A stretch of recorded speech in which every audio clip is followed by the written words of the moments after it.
Nakisadya sa Kapuso Fiesta, subay sa pagsaulog sa 39th Kadayawan Festival sa Davao City, ang cast sa GMA Prime nga pulang araw nga sila David Licauco ug Barbie Forteza. Ato silipon sa report ni Argel Relator.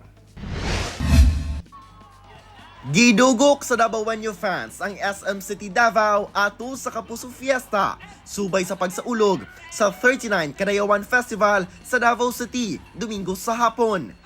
Nakisadya ang Pulang Araw Stars nga sila pambansang Binibini, Barbie Forteza ug pambansang Ginoo, David Licauco sa selebrasyon. Pagtungtong pa lang ni David on stage, dili na mapugna ng excitement sa crowd. Labi pa nga mismo si David ang miduol ug nang harana kanila.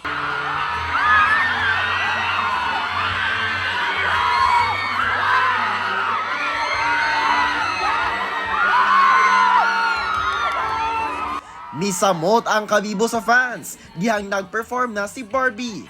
Gani, nakig-jump pa siya sa fans.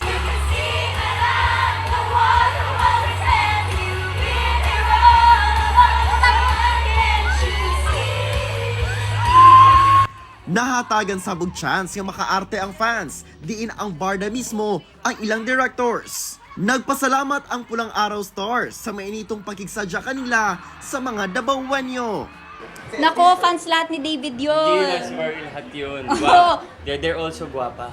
Wow! They're also papa like me.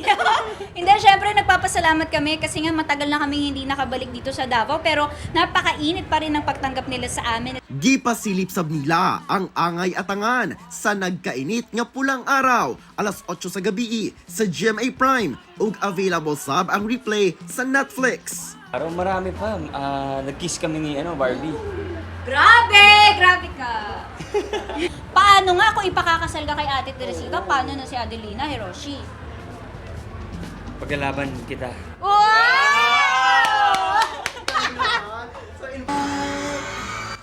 Una ni Ana, nakisadya sab ang Barda sa mga residente sa Barangay Bunawan sa Davao City.